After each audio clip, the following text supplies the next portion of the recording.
ജില്ലയിലെ പഞ്ചായത്ത് ഉപതെരഞ്ഞെടുപ്പ് ഫലങ്ങൾ UDFിന് ആത്മവിശ്വാസം പകരുന്നവയാണെന്ന് PK കുഞ്ഞാലിക്കുട്ടി MLA പറഞ്ഞു. എന്ത് പ്രതിസന്ധിയുണ്ടായാലും അടുത്ത തെരഞ്ഞെടുപ്പിൽ കേരളത്തിൽ UDF വിജയിക്കുമെന്നും അദ്ദേഹം മലപ്പുറത്ത് പറഞ്ഞു. UDFിന് വലിയ ആത്മവിശ്വാസം പകരുന്നുണ്ട്. UDF ഒറ്റക്കെട്ടായിട്ട് ഈ കാര്യങ്ങളൊക്കെ ആയിട്ട് ഒറ്റക്കെട്ടായിട്ട് മുന്നോട്ട് പോകും. എന്ത് പ്രതിസന്ധി ഉണ്ടായാലും അടുത്ത തെരഞ്ഞെടുപ്പിൽ UDF ജയിക്കുള്ളൂ. അതാണ് ഇപ്പോൾ ഞങ്ങൾ പറഞ്ഞത്. പ്രതിസന്ധിയൊക്കെ പലതുണ്ട്, നിങ്ങളൊക്കെ വാർത്ത അങ്ങനെ കൊടുക്കുന്നുണ്ട്.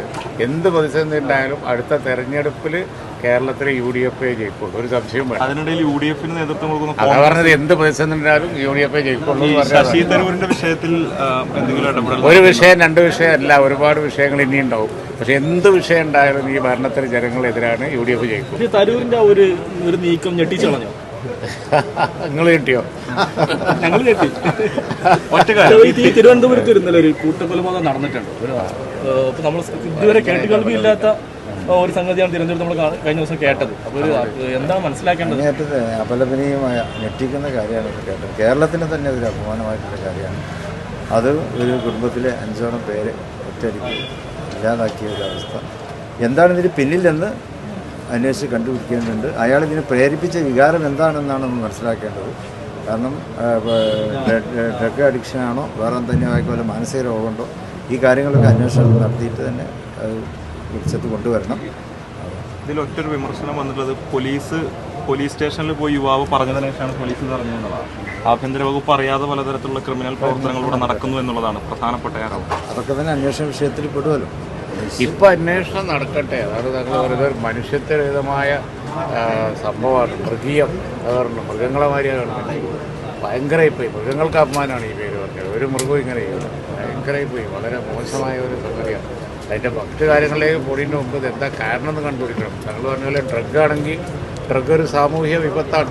അത് തന്നെയാണോ എന്നറിയില്ല. പക്ഷെ എന്തായാലും കേരളത്തിൽ മയക്കുമരുന്ന് ഒരു വലിയ വിഷയം തന്നെയാണ്. അതിൽ ഗവൺമെൻറ്റിന് ഉത്തരവാദിത്തമുണ്ട്. ഒരു കൊല അറിഞ്ഞോ അറിഞ്ഞില്ലേ എന്നുള്ളതല്ല, കൊലകൾ ഇനിയും നടന്നുകൊണ്ടിരിക്കുകയാണ് ഈ മയക്കുമരുന്ന് ഇങ്ങനെ പോയാൽ. ഈ തിരുവനന്തപുരത്തെ ആശാവർക്കർമാരുടെ സമരവുമായി ബന്ധപ്പെട്ട് കഴിഞ്ഞ ദിവസം അളവരം കരീം പറഞ്ഞത് പാട്ടത്തിരിവാണ് എന്നുള്ളതാണ്.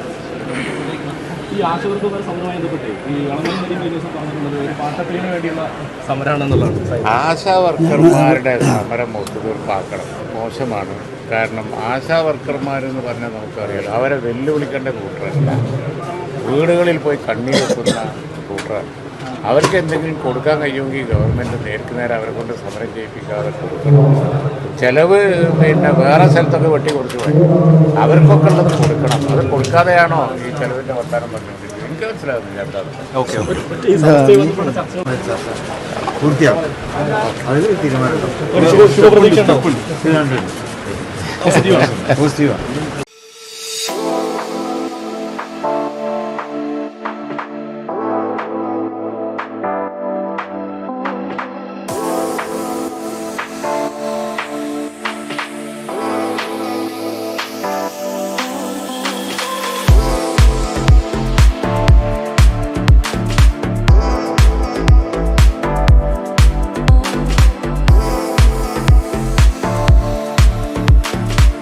ക്ലാരസ് designer jewellery, Calicut road, Perinthalmanna.